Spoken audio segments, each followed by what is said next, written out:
This is Bruce Friedman of Adult Site Broker, and welcome to Adult Site Broker Talk, where each week we interview one of the movers and shakers of the adult industry, and we give you a tip on buying and selling websites. This week we'll be speaking to adult industry writer Michael McGrady.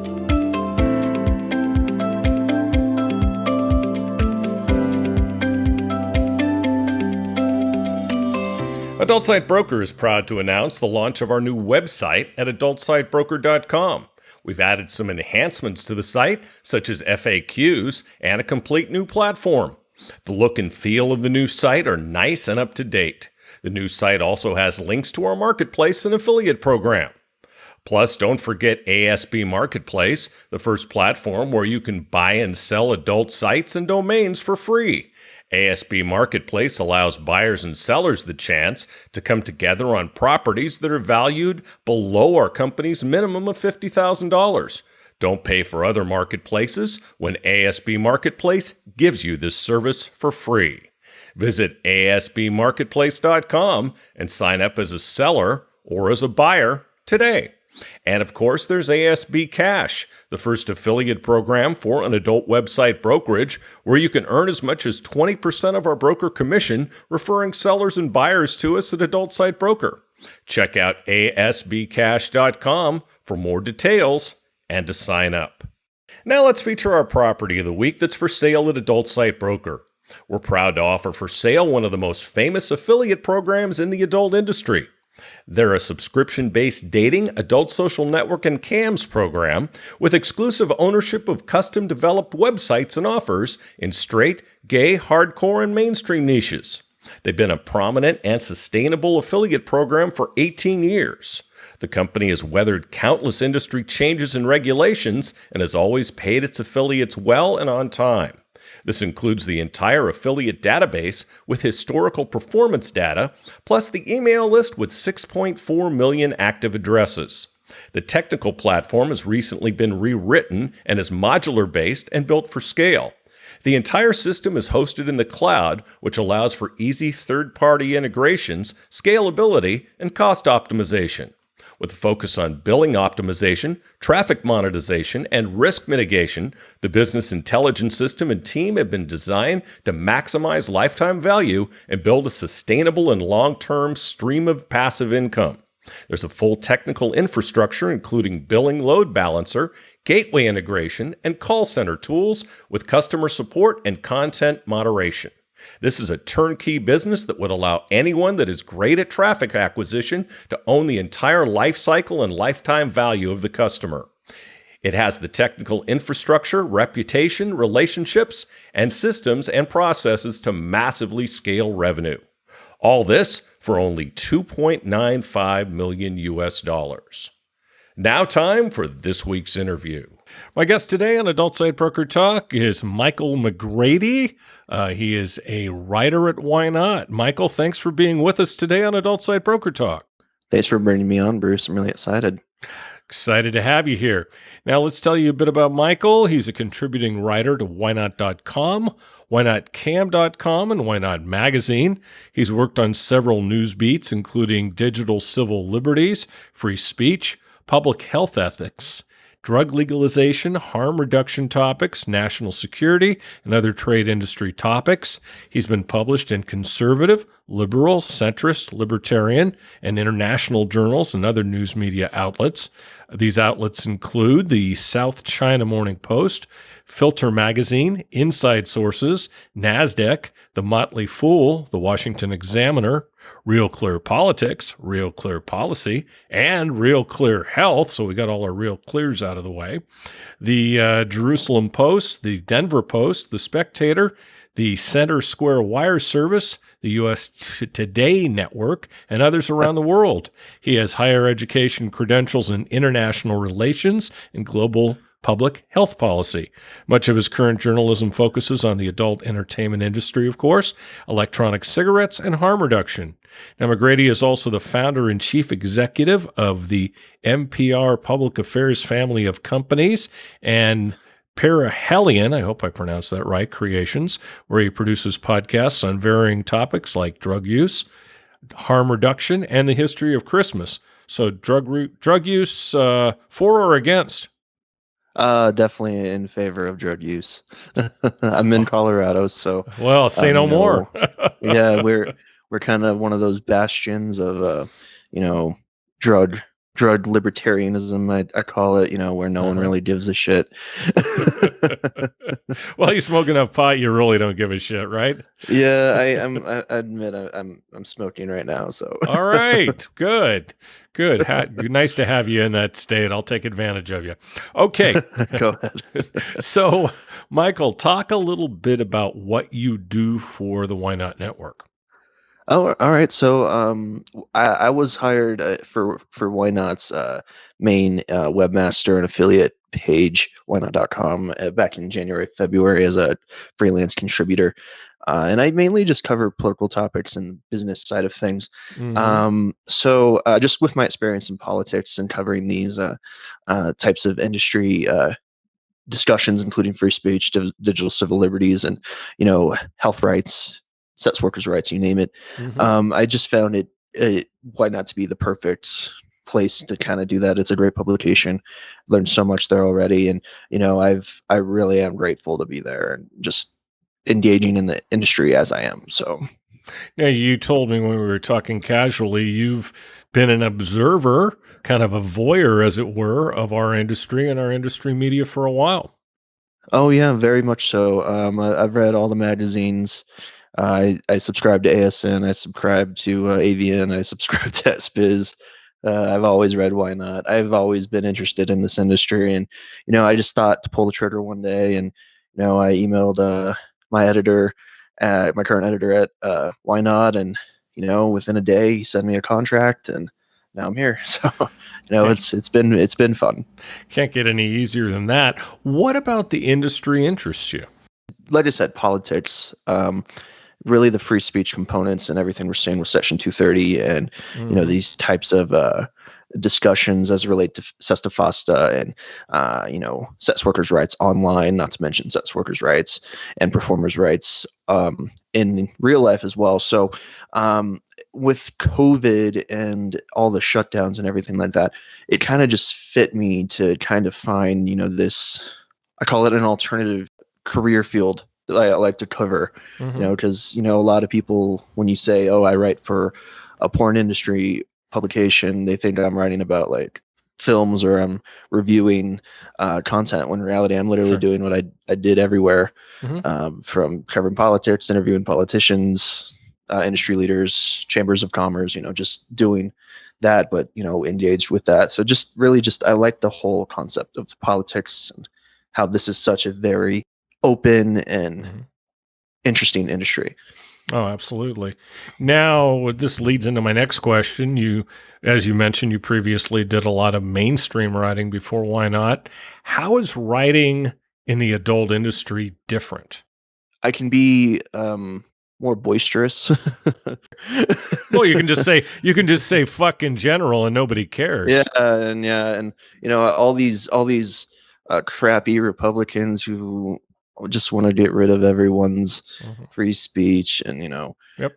I just like to be more open, and Hmm. I don't usually use profanity that often in my writing, but sometimes it's just there have been a few pieces I published for Why Not where they're pretty strongly worded, and Sure. pretty sarcastic, pretty bitchy, and I'm just like, yeah, these guys need to, or these guys just need to get out of office, or we just gotta keep it strong and all that. So Yeah, maybe we can find an island for them all. yeah, oh, yeah, Forget about politics. yeah, right.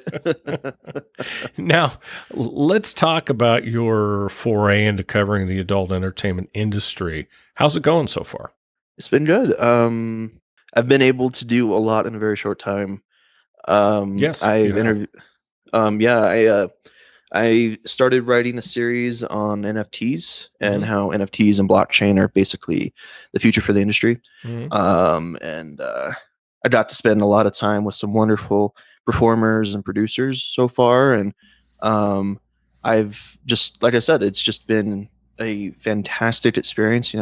I've never met so many professionals in an industry that, most normies, I call them most normal people, Hmm. wouldn't expect to be so professional, because it is. And I just 100% respect everyone in this industry so far that I've interacted with. And it's just been a great learning experience. Like I said, I know I don't want to sound too green, but I started officially covering the industry, just this year. So it has been a kind of a blessing in disguise, and also a challenge, but a very worthwhile challenge. Okay. Now, why are you so interested in the politics surrounding the industry?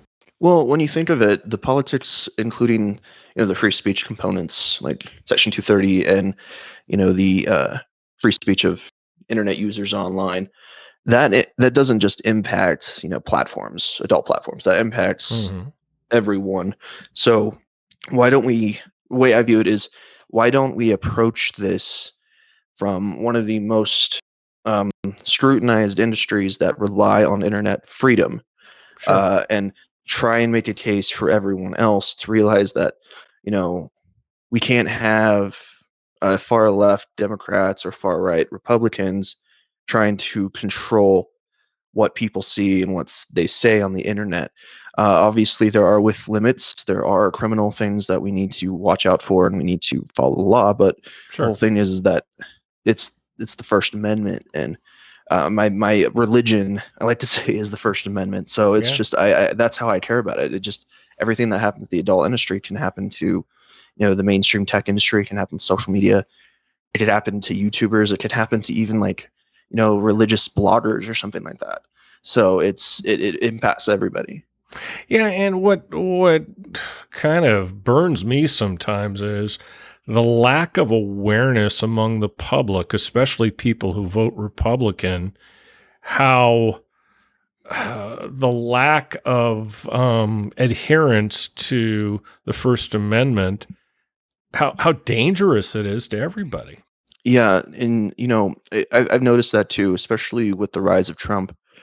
It's just everyone, the whole thing with during the Obama administration is that conservatives and Republicans who didn't like Obama but weren't necessarily so far right, or they're centrists or something like that.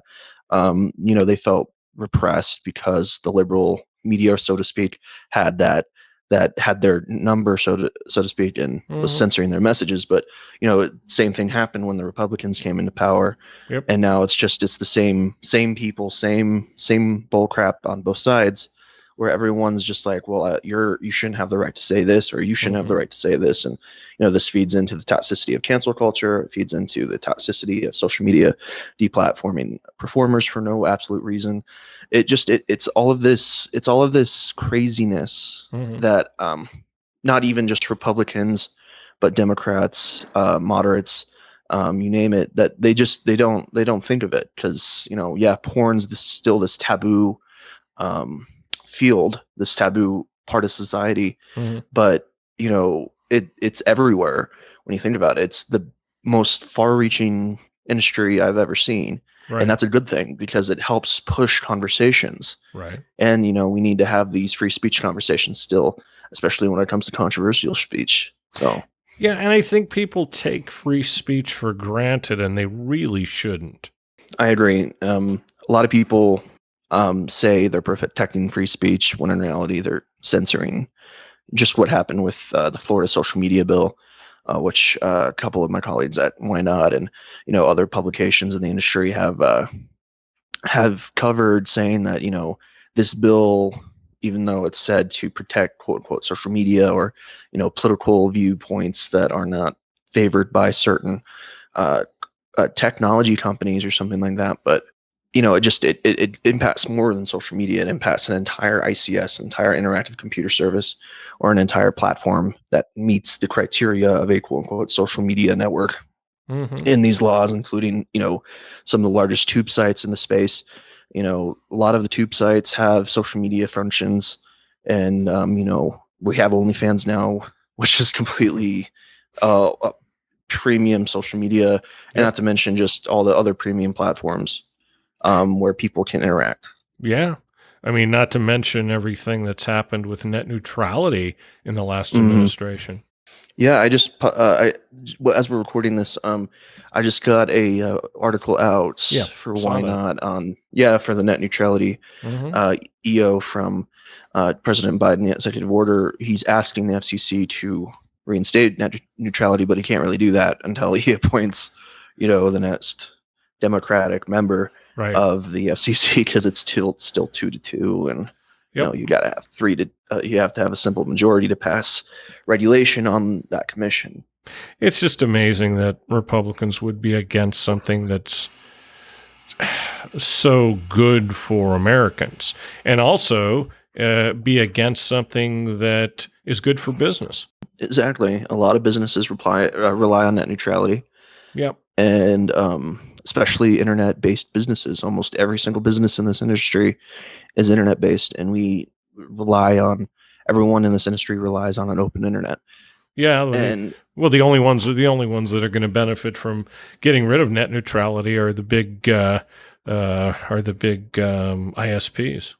yeah, those internet service providers, they say they're for, supporting other companies that rely on their broadband infrastructures, but it's still, at the end of the day, they're still businesses, so they want to turn profit, and restricting internet speed, throttling, censoring content, Hmm. that's profitable for them, unfortunately. Unfortunately. So, what have you learned so far about this industry?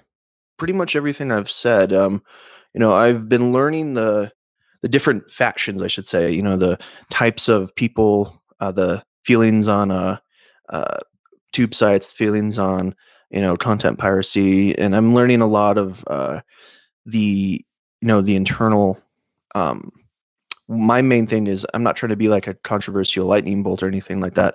I'm just trying to learn about the controversies in the industry that continue to impact fellow members. Why people don't partake with certain studios or certain genre of film or something like that, or just the general uh, intricacies of the internal politics of the industry, but also the external that's impacting the internal and making things more complicated, easier, etc. Hmm. Just it's kind of what happens when you try and learn a subculture or an entire new industry in general. Corporate culture is not just relegated to individual businesses. It's definitely seen across an entire industry. And in my time just covering media and all that, it's just you learn a lot about people. You learn a lot about different types of people, a lot of different types of actors in an industry or a Hmm. certain space. Has anything surprised you that you've learned? Actually, no. I knew that this industry was 100% professional. All the accusations of porn being this gigantic conspiracy Hmm. of you know, you know, the stupid QAnon conspiracies or whatever about Sure. porn or some shit like that. I know none of that was true. And one thing that I've learned just working in my field as a journalist and as a communicator is that you got to always have to keep an open mind when you're interacting with people, even if it's something you're familiar with. But I've just learned that a lot of what the external forces against the industry say about the industry are not true, and that's 100% true. I know I'm kind of preaching to the choir here, but Sure. it just I'd like to say it again. I like to be one of the thousands in this industry who say that. None of what, say, like an organization like Encos says about porn Hmm. or Etsidicide or whatever they're called isn't true. It's not this giant criminal enterprise or Hmm. anything like that. It's Hmm. people who believe in sex positivity, people who believe in free speech and using what God gave them to not only make money but to make other people happy and to make themselves happy. Hmm. That's the way I see it. So Right. Well, in many cases, you just have to consider the source. And in the case of those sources, you can pretty much guess that anything they say is going to be a lie. exactly. um, is there any type of journalism you haven't done that you'd like to do? I really want to get into screenwriting for the Hmm. industry. I want to do. Obviously, it doesn't take too much to write a scene. It's just I'm really into the long form erotica and the features Mm-hmm. and the parodies and all that, and where there is Mm-hmm. actually a storyline, where there is a long form story, obviously with the sexuality implied. But Mm-hmm. I still really like dialogue. I like watching that. Like even that. Like I don't just need to watch a clip or anything like that. I actually like watching the entire film because I like to appreciate what the filmmaker did, especially with these feature films and these long form narrative films that are coming out of the industry. You're like I one mean, of there's those, not too many. right? Yeah. Oh no, well, there's a few. You're like one of those guys who reads the articles in Playboy. Oh yeah, I do read the articles. I Well, you're love a reading. journalist. I'm not I love. surprised. I mean, you know, Playboy. They've definitely gone different directions. But Oh yeah. Playboy's they've published all sorts of people. Mm-hmm. And Ian Fleming, it was published in Playboy, I think. Don't quote me on that. Ian Fleming, he's my favorite novelist. I love James Bond movies. I love the books. Mm-hmm. He was actually one of the reasons why I wanted to become a writer.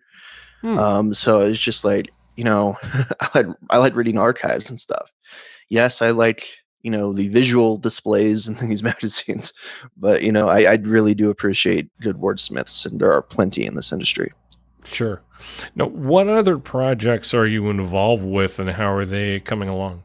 There's this. I'm working with a few folks on just some documentarian projects. There's one project in particular that I'm very excited about. I'm not going to give too much away, but um, it's the film for it's the documentary for a mutual friend of ours, Hmm. and I'm helping her write the script and the screenplay, and I'm pretty much serving as like the proofreader and the editor for her as she writes, and we transition, Hmm. her book to the screen. So that's the one you're the most fired up about right now? Oh yeah, I'm most excited about that. I'm pretty sure it's going to be very obvious who I'm talking about later in the interview, but Yes. I'm very excited about that project. She's nothing but a talent, great director, great writer, and she's a great performer too. So I've learned a lot from her. I've learned a lot from the people involved with the project, and I'm just excited for it. So let's talk about your recent writing for Why Not. Now, what stuck out to you while reporting some of these articles? Everybody's openness. Mm-hmm. Everyone's pretty open in this industry, to talk. Obviously, sometimes I'm just talking to people with pseudonyms, or I'm talking to people who are just kicking me press releases or something like that. But everyone is pretty fantastic in their Mm-hmm. own way. There are some people that I haven't spoken to yet, but I want to, and I want to get involved more in the industry. I want to, like I said, I just want to enter. I honestly see this being a long-term career for me Mm-hmm. moving forward, but it just, everything I've noticed is just everyone's professionalism, everyone's mutual respect for different points of view, different approaches to projects, and everyone's just been good. Obviously you're going to have your bad actors in the industry and your workplace and all that. That's in for any industry, any office, but everything's been positive so far for me, and I've learned, like I said, I've said this many times, I've learned so much, and it's been a hell of a ride, and it's been so quick. Mm-hmm. But I'm just so happy I'm here and I'm talking to you. It's Yeah, a pleasure on it's an my end honor as well. actually. Oh I wow. like your podcast a lot, Well, so thank you. it's an Thank honor. you. So yeah. That makes me feel good. So you're the listener. Okay, Oh that's good to yeah, hear. I I love finally talked podcasts. to him. That's good. I That's good. love podcasts. Yeah, Oh I listen sure. to podcasts all the time. I like audio dramas. I like news podcasts. I like talk Mm-hmm. shows like this. Mm-hmm. I listen to all sorts of podcasts. Even foreign language podcasts and Mm-hmm. stuff. And I try and understand it with my barely passable French and all that. So, it's I like to learn. I like to read. I like to listen. Sure. So Sure. Now you mentioned that there's some people you would in the industry you'd still like to interview. Who are they? I really want to definitely interview some of the superstars. Mm-hmm. I really would want to interview Natalie Mars Mm-hmm. or Daisy Taylor. Mm-hmm. They're stunning performers. I think both of them are really taking the industry by storm and Mm-hmm. showing that trans performance is just as sexy as regular. Mm-hmm. I shouldn't say that as straight and gay performance and all that, Mm-hmm. but I think that the trans presence in the industry has definitely grown, Oh, and sure. I'd like to talk to those two heavyweights, several of them, just to learn Mm-hmm. and see where they feel the industry's going and all that. Right. Right. Now, yeah, I completely get it. No, we've had some stars on as well. You know, I had Coraline on. I recently had Vicky Vet on, Oh yeah, and oh yeah. yeah, and Vicky was fabulous. She's always fabulous. Everything she does. Um, okay, so let's give your big secret away. Let's discuss your experience with a Coraline Jewel and the 4 or 5 days you Oh spent dear. together. Um, Oh, that was and when entertaining. and in the article you said you spent that much time there, I said, okay, there's got to be something more involved here. So how Yeah, was yeah. it? How was it to spend 4 or 5 days with our friend Coraline? Well, first off, I come from a very small town in Colorado. Mm-hmm. I look out of my office and I see mountains. Nice. And I hunt. I do all this. I have a pretty outdoorsy, very quiet life. And Mm-hmm. I've done big cities. I've done California. I've done all of it. Sure. But when the 4 or 5 days I spent with Coraline, it was just one of the most exhilarating experiences I I've ever bet. had as a professional. I learned so much from her. Mm-hmm. And obviously the secret's out. It is a film. It is a project that Coraline's leading. It's based on her book, her documentary, Mm-hmm. when the ice melts. Mm-hmm. But these four, first off, I fly out, and I made this mistake of leaving the airport during a layover in Mm-hmm. Las Vegas. Mm. I have family in Las Vegas. We have a home in Las Vegas, me and my wife, and I just had to go out and check. I thought I'd be quick, Mm-hmm. but I missed my flight. Oh, good. And she was so pissed off at me. But I booked another flight, but have in mind the flight I booked was with Southwest Airlines, Right. and that was when Southwest Airlines had that gigantic um, failure for their Oops. weather software a couple of weeks ago. Yeah. And my flight got delayed like 5 hours, Mm. and I just ended up sleeping at my in-laws and then going back to the airport at like 5 in the morning, and then Coraline picked me up at like 7 or 8, and she was like, "I'm so angry at you. We can talk when we get sleep." And that was the first day. Oh, how nice. It Great was start. good. It was Great. I can't. It's hard for me to imagine Coraline being angry at anybody, but it was my fault, and sure. I owe her a lot for that. And after that, we just started getting professional and doing the Mm-hmm. work we needed to do, and just spending time with her was definitely something else. Hmm. She is one of the most vibrant people I've met in this industry so far. Big time. One of the most vibrant people I've met in my life. Yep. And just based on the story I wrote for Why Not, That was describing great. That was great. that. Thank you. That got us. That got us conversing and led to this interview. Yeah, it did. We were hanging out at the Harrah's Southern California Mm-hmm. casino resort on the Rikon Indian Reservation, kind of Mm-hmm. outside San Diego. And Yep. I was able to finally get her alone. We can talk, all that stuff. We had fun. Of course we got drunk, but I mean, it's just like it was definitely worth the experience. She opened up to me, I opened up to her, and now we're good friends. It's just one of those situations, like we talk pretty often. Mm-hmm. We're still working on projects together. She's been I like to think that she's kind of been a mentor for me in this industry so far, among others.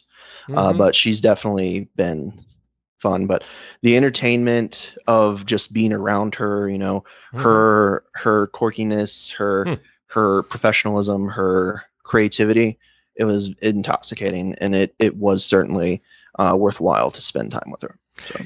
Yeah, I got to tell you, the whole experience of doing the interview with her, and that's been all of our contact except for some emails and some Skype messages. So we have yet to meet in person yet, like so many of us during the pandemic. But I just,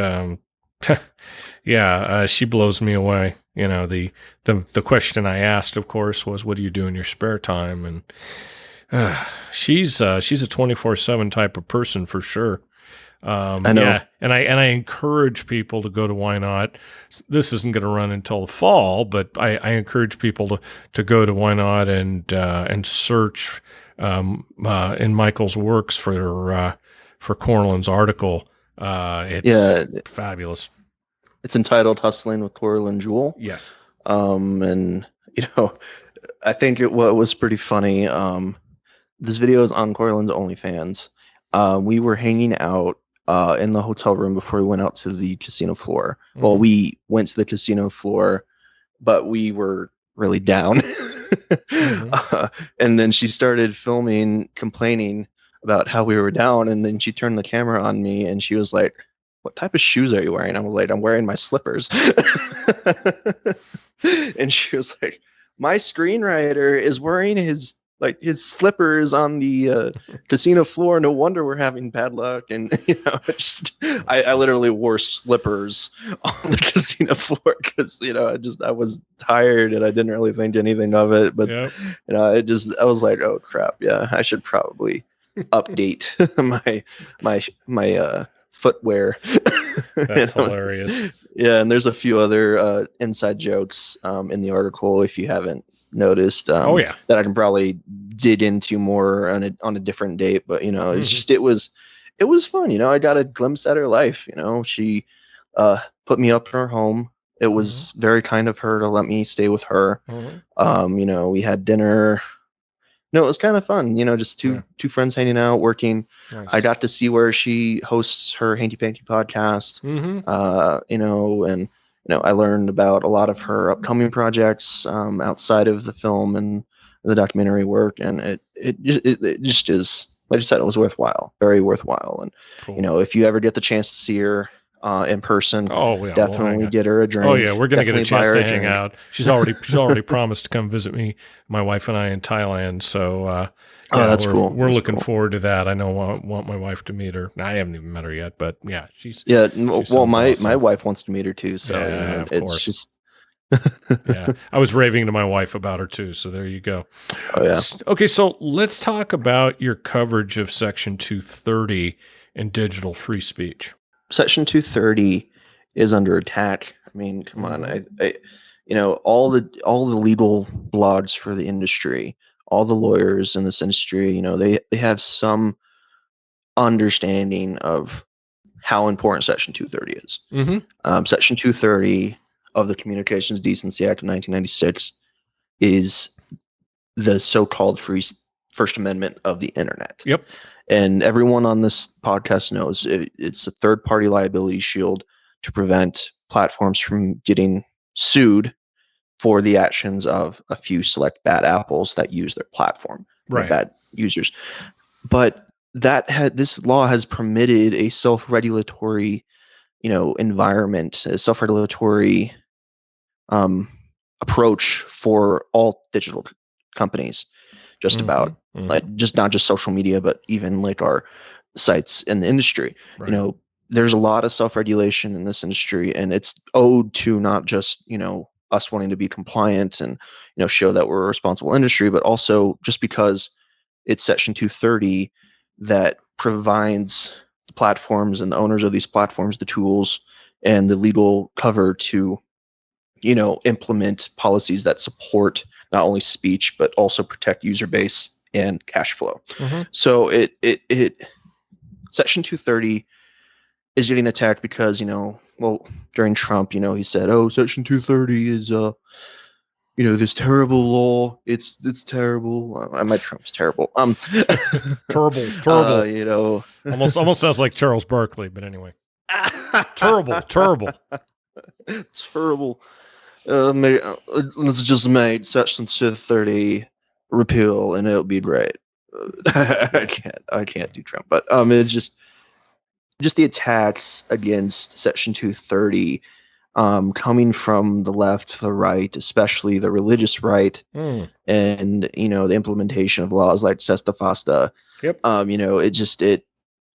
There's just this sentiment in the political elite these days that free speech isn't really free. And Yep. I think one thing that is mixed up is that the First Amendment protects us, the people, from censorship from the government. Right.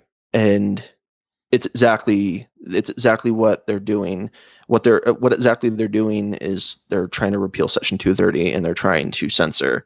That's exactly what the First Amendment of the Constitution protects us from. Yes. And the court cases. I know the court cases. Everyone in this industry should be aware that courts at every single level in American governance, all the way to the High Court, the Supreme Court, has at least confirmed that Section 230 is protected under the First Amendment and is this important law to the growth and acceleration of internet technology, free speech, communication through the internet, everything like that.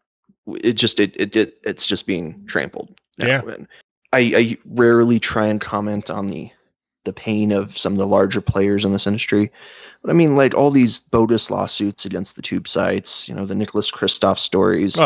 Obviously, there's probably some evidence of like abuse by a third-party user who used these platforms for bad and evil. Yeah. But you can't just blame the platform. You have to consider the fact that these platforms do everything they can to have compliant businesses. Yes, absolutely. And even Pornhub, who's, the MindGeek people and who own Pornhub and all the other big, or most of the other big tubes, they've been very, very diligent. I can talk. They've been very diligent about, hey, and you're the one smoking pot, about, it's medicinal. Yeah, of course. about keeping,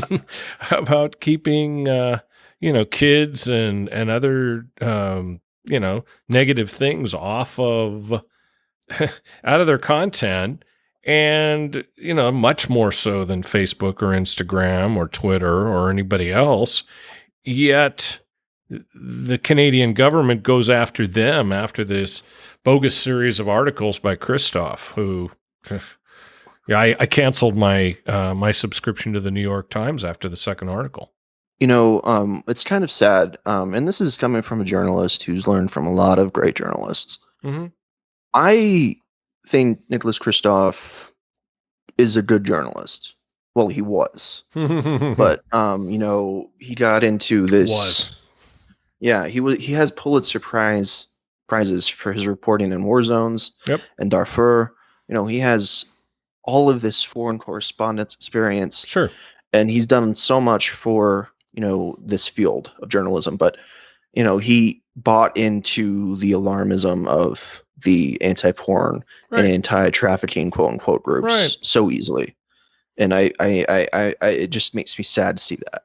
Well, NCOSC got through to him, and I mean, they basically own him now. Oh yeah. So it's sad. It's just, well, it is sad, and I think he didn't do his due diligence as a journalist to even reach out to industry groups like the Association of Sites Advocating Child Protection. Yep. That's a great org. It's literally a chamber of commerce that works to promote the RTA banner. Yeah. And it's fully supported by our industry. Yeah, and they even work with the Department of Justice. They have a reporting line, all this stuff. And I know the guy that owns it, runs it very well. Yeah, I interviewed it's Mr. Henning. Yes. Yeah, I interviewed him a while back for Why Not, for an article basically where I asked him, like, did Nicholas Kristof ever reach out to your group? And he said no. And he said not. He'd welcome him with open arms to give him a look at what they do. Sure. And it's just sad because I haven't seen anything like that yet coming from Mr. Kristof, and it's unfortunate. He has this history of being a tremendous journalist, tremendous author, but he's kind of proving to be, a lackey for the anti-porn movement. Exactly. So what do you think is the biggest policy issue facing the industry and indie adult content creators right now? Well, that's a big question. Hmm. Definitely Section 230, and net neutrality, but that's pretty top level, very broad. But if we want to get into individual issues, deplatforming, and how vanilla social networks just treat performers profiles just like they're terrorists or something like that, and that's not right. Yeah. I mean, like, you have the leader of a terrorist group on Twitter, but I can't even follow my favorite porn stars on Twitter. Yep. So that doesn't make too much sense to me. So that to me is probably one of the bigger issues facing the industry, and that in itself is definitely something that needs to be done, company to company, industry to industry, and it's just unfortunate because Twitter as a platform, for example, is kind of succumbing to this pressure of the anti-Section 230 people and all that. And, we can't even share our articles from whynot.com on Facebook because it's blocked. Like they say it's like harmful or something like that, or potentially harmful. I can't even post my articles on my Facebook page. So it's just so arbitrary, and it kind of it just sucks. I really could go on. I don't want to sound like I'm ranting, but that honestly feels like the biggest issue. Okay. And that definitely kind of involves in the politics and the policy, of course, aspects of everything. Of course. So what are your aspirations moving forward?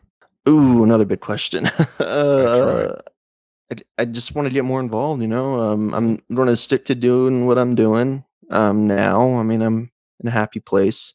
Sure. But, I still got bills to pay, and, this is work. But, career aspirations or anything like that, I do see a long-term career in this space or on this news beat or something like that, or getting more involved with, the creative side of things. I really do. Like I said, I really love writing. I'm writing my own fiction novel right now. So, nice. I want to offer my talents and services to people in the industry that I feel I can mesh with, who I can get along with, who I can work with, who I can be friends with, and have that mutual respect and mutual understanding and respect for feedback and creativity. And that's all I want. I just want to be more involved.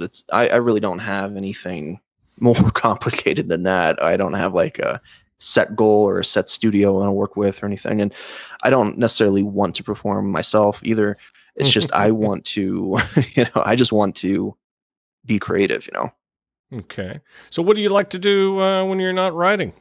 I am a very avid kayaker. I live near 3 lakes. Wow. I go fishing almost every day. I like to do that, but I like traveling. I mean, who wouldn't? And I am a big fan of video games. Trust me. Like I in comic books. So I'm a nerd in real life. I have over 2,000 copies of Marvel Star Wars comics. Wow. And I do cosplay. So does my wife and all that. So we're nerds. And we like to do that. And I'm obsessed with like procedural cop dramas, so I like watching Law and Order on repeat. So and I know almost every line of Law and Order SVU like the back of my hand. I've watched that series so many times. And it's just like I like to do that, and I like to write like personal stuff and just having fun. I'm happy to say that a lot of my personal interests are also my professional interests. So I can do things that I like to do for fun and get paid for it. So, and I want to keep it that way, or try to keep it that way. So, I think I have a healthy marriage of personal life and professional life. Pretty nice. And hey, it doesn't get any better than that. Exactly. Well, Michael, I'd like to thank you again for being our guest today on Adult Site Broker Talk, and I hope we'll get a chance to do this again soon.